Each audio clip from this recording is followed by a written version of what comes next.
السلام علیکم ورحمۃ اللہ وبرکاتہ۔ اذان کے بارے میں کچھ احکامات ہیں۔ نبی علیہ الصلاۃ والسلام نے فرمایا فقولوا مثل ما یقول المؤذن،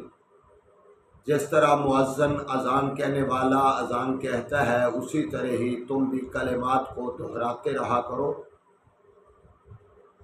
اور جب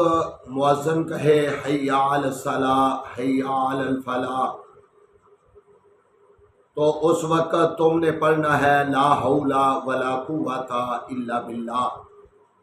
اور جب اذان ختم ہو جائے تو نبی علیہ السلام نے فرمایا ثم صلوا علی ثم دعا لی الوسیلہ۔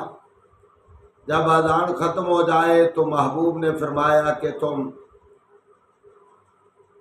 کہا کرو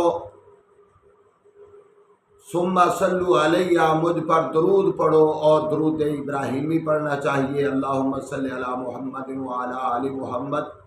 کما صلیت علی ابراہیم وعلی آل ابراہیم انک حمید مجید، اللہم بارک علی محمد وعلی آل محمد کما بارکت علی ابراہیم وعلی آل ابراہیم انک حمید مجید۔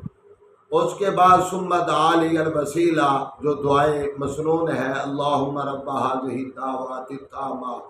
والصلاة القائمہ آت محمد الوسیلۃ والفضیلہ وبعثہ مقام محمودا الذی وعدتہ۔ تو اللہ کریم بہت بڑا مقام اور مرتبہ عطا فرماتے